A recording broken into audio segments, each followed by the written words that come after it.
فوراً ذکر ہے. وہاں تو شوہر ہی نہیں ہے, مرد ہی نہیں ہے. اللہ تعالیٰ نے ایک عورت کو بغیر شوہر کے ماں بنا دیا. اب اور حیرت کی بات میں آپ کو بتاؤں, بھوک لگ رہی ہے, ایک پیڑ ہے اور اس پیڑ پر نہ تو پھل ہیں اور نہ پتے ہیں. وَهُزِّي إِلَيْكِ بِجِذْعِ النَّخْلَةِ تُسَاقِطْ عَلَيْكِ رُطَبًا جَنِيًّا. آئے مریم, یہ جو پیڑ نظر آ رہا ہے ٹنڈ منڈ, جس پر نہ تو پتے ہیں نہ پھل ہے, اس کو ہلا اور کھجور گریں گے, کھا اور اپنی آنکھوں کو ٹھنڈا رکھ. اور حیرت کی بات, اس کے بعد چھوٹا سا بچہ جو ابھی پیدا ہوا ہے, جو دودھ پیتا ہے اپنی ماں کا, اور وہ بچہ بول پڑتا ہے قال انی عبد اللہ, آئے لوگوں میں اللہ کا بندہ ہوں. آتانی الکتاب وجعلنی نبیا, اللہ نے مجھے کتاب دی اور اس نے مجھے نبی بنایا ہے. میرے بھائیوں, سبب ہو یا نہ ہو, مسبب کو پیدا کرنے والا اللہ تعالیٰ ہے. جو کوئی نہ کر پائے وہ کرنے والا اللہ ہے. 20 سمندر میں راستے بنانے والا اللہ تعالیٰ ہے. حضرت موسیٰ بنی اسرائیل کو لے کر کے پہنچے, سامنے سمندر ہے, پیچھے سے فرعون آ رہا ہے. قوم کے لوگ کہنے لگے آئے موسیٰ انا لمدرکون, اب تو ضرور بھی ضرور ہم پکڑ لیے جائیں گے. سامنے دریا ہے, پیچھے سے فرعون آ رہا ہے, بچنے کا کوئی راستہ نہیں ہے, سمندر میں ہم جا نہیں سکتے ہیں, پیچھے مڑیں گے فرعون آ رہا ہے. انا لمدرکون, اب تو پکڑ لیے گئے, اب تو فرعون ہم کو سزا دے گا. کلا, ایمان کیسا ہو, حضرت موسیٰ کی طرح ہو. میرے بھائیو, ایک مومن کتنی بھی خراب حالت ہو, پرستھتی کتنی بھی نازک کی نہ ہو, لیکن وہ اپنا ایمان اللہ تعالیٰ پر مضبوط رکھتا ہے. حضرت ایسے موقع پر بھی حضرت موسیٰ کی زبان سے کیا نکل رہا ہے؟ کلا, بالکل نہیں. ان معی ربی سیہدین, میرا رب میرے ساتھ ہے اور وہی مجھے راستہ دکھائے گا. میرا رب میرے ساتھ ہے. اللہ تعالیٰ فرماتا ہے موسیٰ, یہ جو لاٹھی ہم نے دی ہے, یہ جو عصا دیا ہے, پھینکے تو سانپ بن جائے, پھینکے تو سانپ بن جائے, مارے تو 12 چشمے پھوٹ پڑے. اس عصا کو مار, اس لاٹھی کو مار.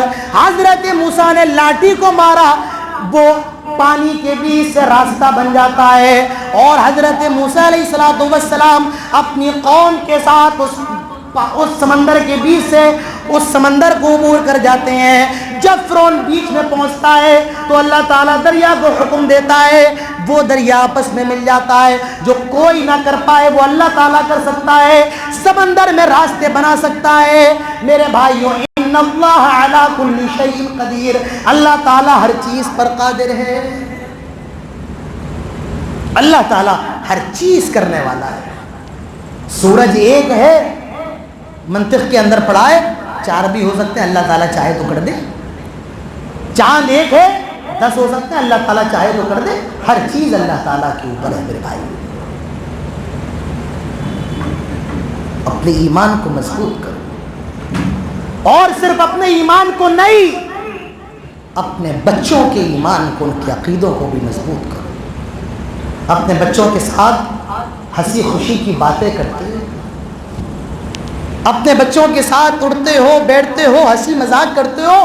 کبھی کبھی اپنے بچوں کو توحید کا سبق بھی دے دیا کرو. لقمان حکیم اپنے بیٹے کو توحید بتا رہے ہیں کیا, یا بنی لا تشرک باللہ, آئے میرے بچے اللہ تعالیٰ کے ساتھ کسی کو شریک نہ کرنا. ان الشرک لظلم عظیم, بے شک شرک سب سے بڑا ظلم ہے, شرک سب سے بڑا گناہ ہے. اپنے بچوں کے عقیدوں کو مضبوط کرو. آج ایمان کی سب سے زیادہ خرابی اگر پائی جاتی ہے میرے بھائیوں تو خواتین کے اندر سب سے زیادہ پائی جاتی ہے. بچے کی طبیعت ٹھیک نہیں ہو رہی ہے, شاید کسی نے جادو کروا دیا ہے, اچھا خاصا کاروبار چلتے ہوئے کاروبار میں مندی آ جائے, کسی نے کوئی اوپری اثرات کروا دیے ہیں. آج ہمارے گھروں کی خواتین کا ایمان کا مسئلہ بہت خراب ہے. غیروں کی بات نہیں کر رہا ہوں, میں اہل حدیثوں کی بات کر رہا ہوں. وہ گھرانے جو اپنے آپ کو قرآن و سنت کا پابند بتاتے ہیں، میں ان کی بات کر رہا ہوں۔ آج اہل حدیث گھرانوں کی خواتین مزاروں پہ جا رہی ہیں، جادوگروں کے پاس جا رہی ہیں، کاہنوں کے پاس جا رہی ہیں۔ یاد رکھو اللہ کے نبی جناب محمد رسول اللہ صلی اللہ علیہ وسلم نے فرمایا تھا، من اتی عرافا او کاہنا فصدقہ بما یقول، جو کسی کاہن کے پاس گیا، کسی جادوگر کے پاس گیا اور اس نے کوئی بات بتائی، اس کو مان لی، فقد کفر بما انزل علی محمد صلی اللہ علیہ وسلم، تو محمد کے اوپر جو دین نازل ہوا ہے صلی اللہ علیہ وسلم، تو اس نے اس دین کے ساتھ، اس شریعت کے ساتھ کفر کیا۔ آج ہمارا اور آپ کا کیا حال ہے؟ آج ایمان کس قدر میرے بھائیوں لوگوں کا خراب ہو چکا ہے۔ آپ کے مکرانہ کے اندر کتنی مزاریں ہیں، دلی چلے جائیں، بڑے بڑے شہروں میں چلے جائیں، اچھے خاصے پڑھے لکھے لوگوں کو آپ دیکھیں گے کہ وہ بیچارے مزاروں پہ سجدہ کر رہے ہیں، اور ایسی مزاریں جن کے بارے میں یہ بھی نہیں پتا ہے کہ صاحب اس کے اندر انسان دفن بھی ہے یا نہیں، اس کے اندر کوئی دفن ہے بھی یا نہیں ہے، اس کے اندر انسان دفن ہے یا جانور دفن ہے۔ اور حیرت تو اس پر ہے کہ لوگوں کو معلوم ہے کہ جانور کی قبر ہے، پھر بھی اس کے آگے ماتھا ٹیک رہے ہیں۔ میرے بھائیوں یاد رکھیے، سب کچھ ہو، ایمان نہ ہو، اللہ تعالیٰ کی یہاں معافی نہیں۔ حضرت عائشہ اللہ کے نبی سے کہتی ہیں، اے اللہ کے نبی فلاں آدمی تھا، اس کا نام عبداللہ بن جزعان تھا، اللہ کے نبی تو بڑا شریف تھا، کھانا کھلایا کرتا تھا، اس کے یہاں بڑی بڑی دیگیں چلتی تھی، اللہ کے نبی اللہ تعالیٰ تو اس کو جنت میں داخل کرے گا نا۔ اللہ کے نبی فرماتے ہیں عائشہ نہیں، اس نے کبھی یہ نہیں کہا تھا رب اغفر لی خطیئتی، اے اللہ میری غلطیوں کو معاف کر دے، یعنی وہ ایمان نہیں لایا، وہ مسلمان نہیں تھا، وہ اللہ پر ایمان نہیں رکھتا تھا۔ اللہ تعالیٰ اس نے خوب کھانا کھلایا، اس نے خوب مہمان نوازی کی، اس نے خوب بھوکوں کو کھانا پروسا، لیکن اس کا اللہ پر ایمان نہیں تھا، وہ جنت کے اندر نہیں جائے گا۔ جنت کے اندر جانے کے لیے شرط ہے آپ کے اندر ایمان ہونا چاہیے، اور ایمان نہیں ہے میرے بھائیوں تو جنت میں جانا تو بہت دور کی بات ہے۔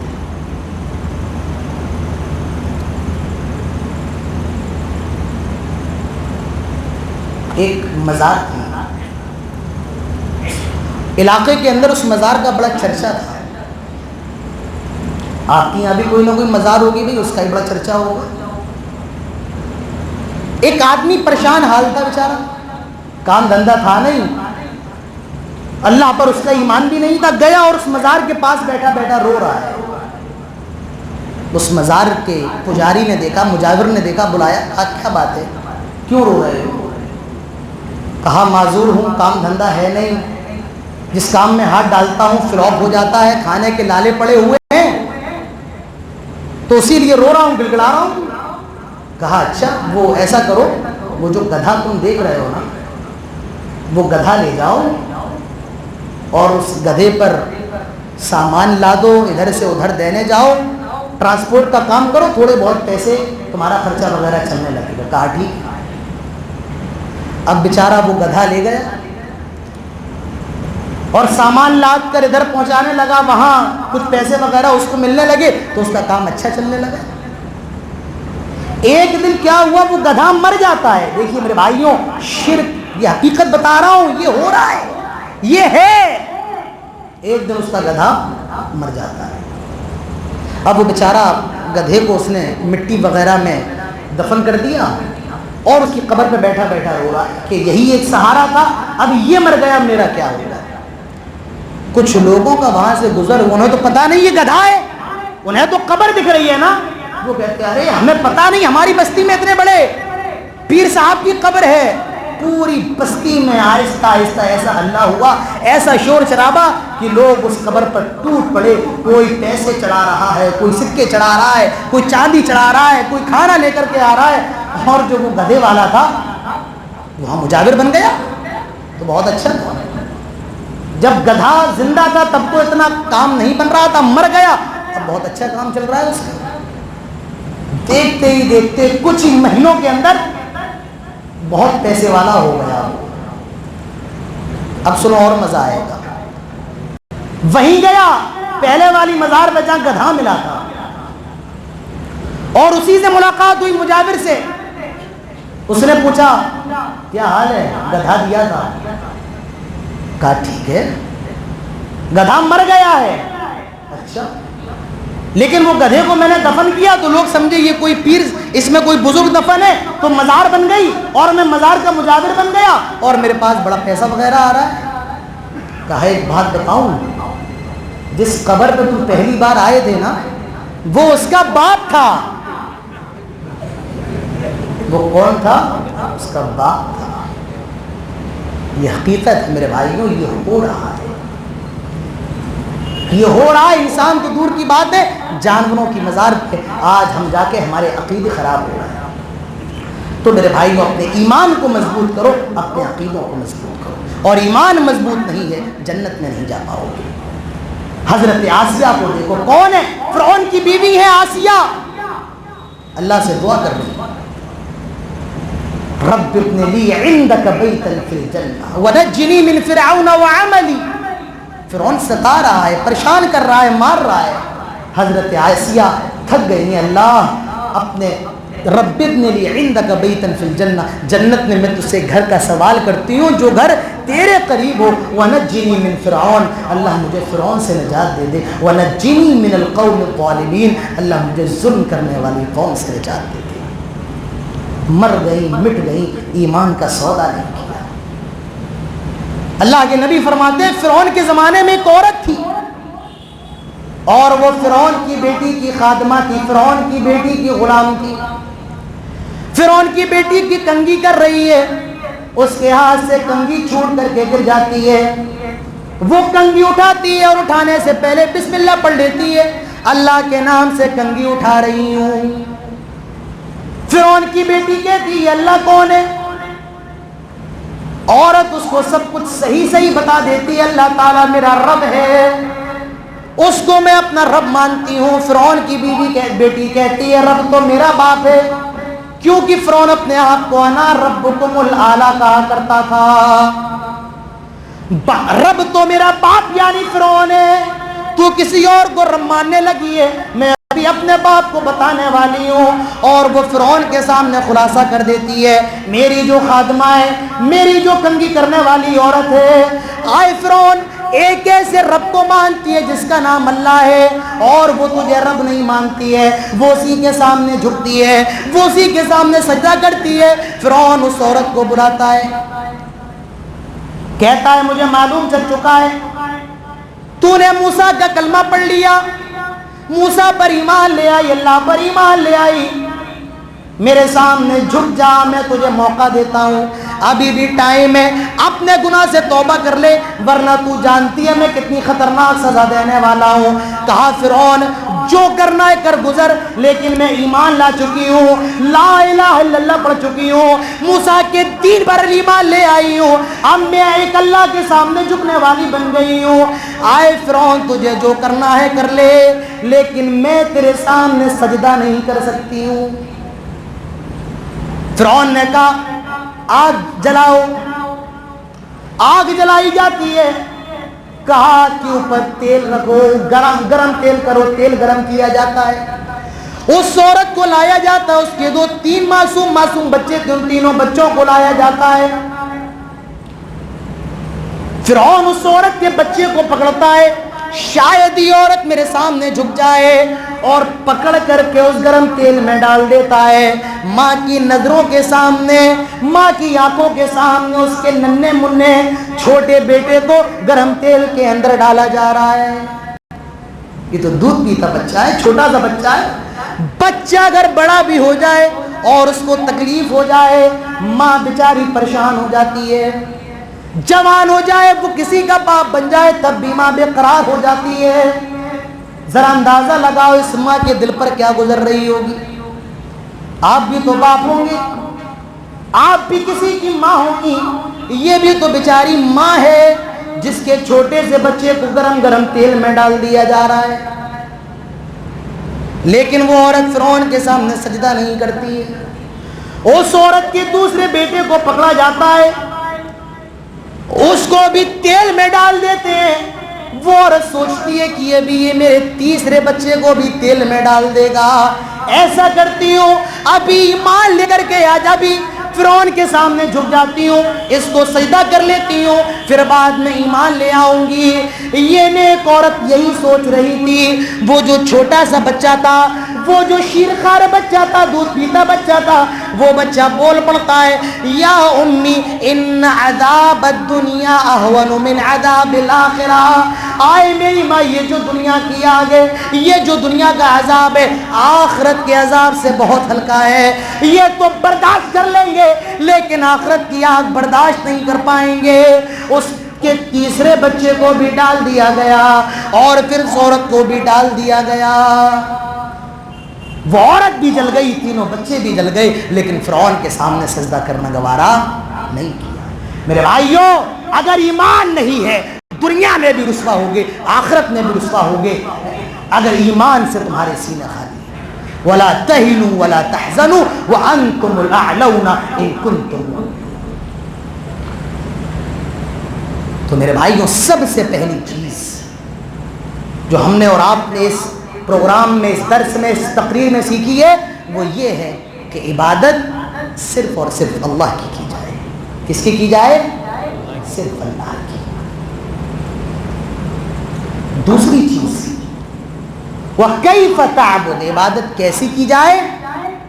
جناب محمد رسول اللہ صلی اللہ علیہ وسلم کی جیسی. اللہ تعالیٰ تعداد نہیں دیکھتا ہے, اللہ تعالیٰ کوانٹٹی نہیں دیکھتا ہے, اللہ تعالیٰ اخلاص دیکھتا ہے, اللہ تعالیٰ کوالٹی دیکھتا ہے. آپ عمل خوب کر لیں, آپ نمازیں خوب پڑھ لیں, لیکن اگر وہ نمازیں آپ کی سنت کے مطابق نہیں ہیں, نبی نے جو طریقہ بتایا اس کے مطابق نہیں ہے, من عمل عملا لیس علیہ امرنا فہو رد, تو وہ عمل, وہ نمازیں آپ کی مردود ہیں. عمل وہی چلے گا جس پر جناب محمد رسول اللہ صلی اللہ علیہ وسلم کی مہر ہو.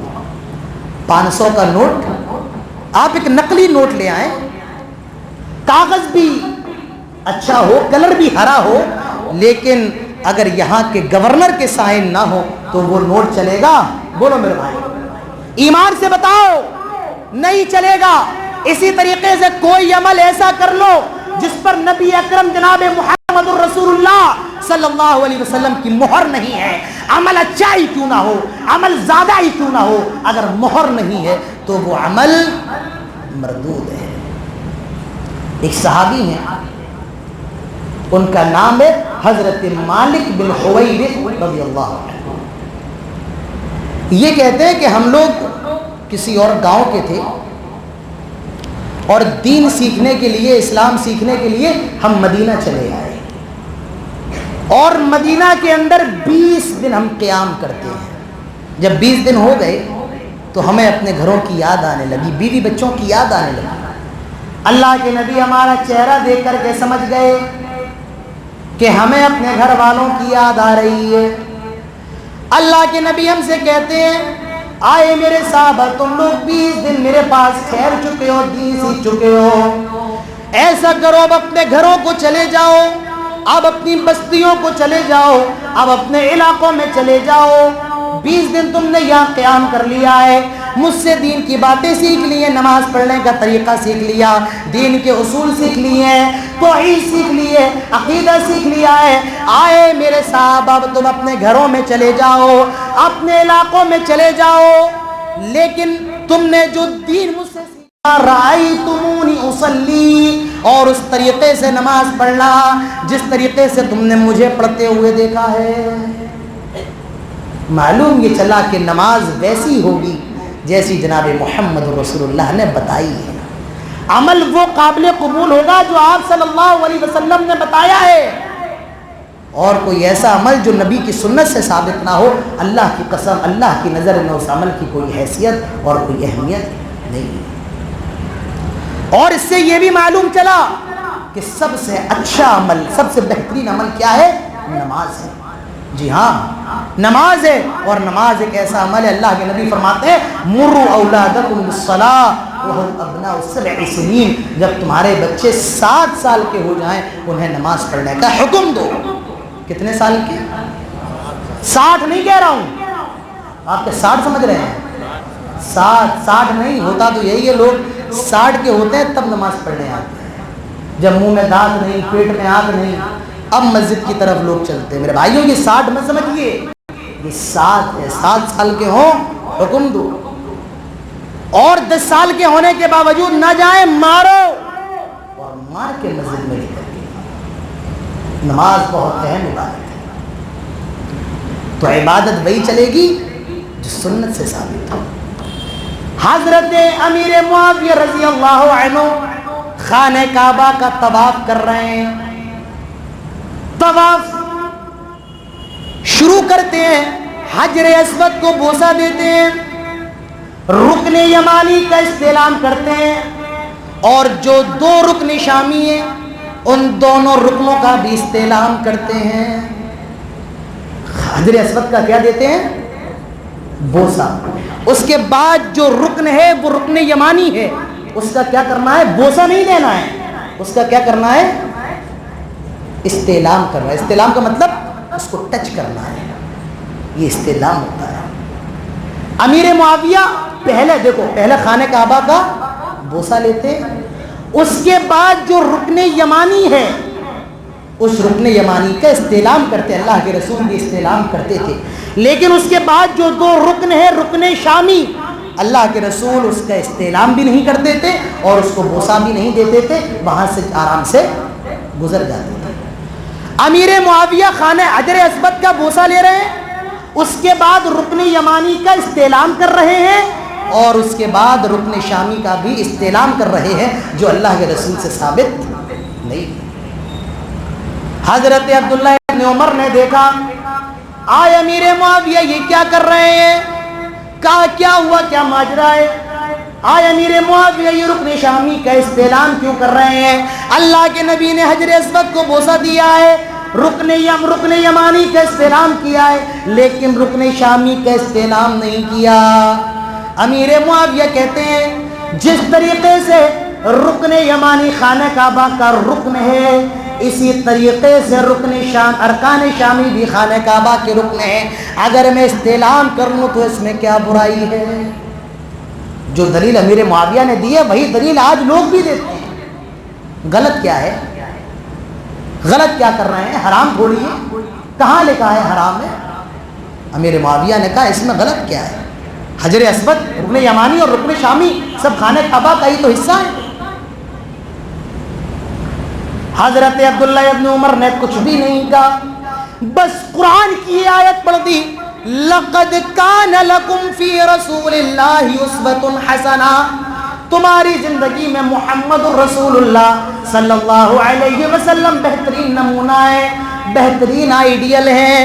حضرت امیر معاویہ نے فوراً رجوع کیا، وہ سمجھ گئے عبادت میں بھی طریقہ اگر چلے گا تو جناب محمد الرسول اللہ صلی اللہ علیہ وسلم کا چلے گا۔ حضرت عمر خانہ کعبہ کو بوسہ دیتے ہیں، اور بوسہ دینے کے بعد کہتے ہیں آئے حجر اسود، مجھے معلوم ہے تو بھی پتھر ہے، اور تو ایسا پتھر ہے، تو نہ تو نفع دے سکتا ہے نہ نقصان پہنچا سکتا ہے، جس طرح پتھر ہوتے ہیں تو بھی ایک پتھر ہے، نہ تو نفع کا مالک ہے نہ تو نقصان کا مالک ہے، بس میں تجھے بوسہ اس لیے دیتا ہوں، میرے نبی جناب محمد الرسول اللہ صلی اللہ علیہ وسلم نے تجھے بوسہ دیا، اسی لیے میں تجھے بوسہ دیتا ہوں۔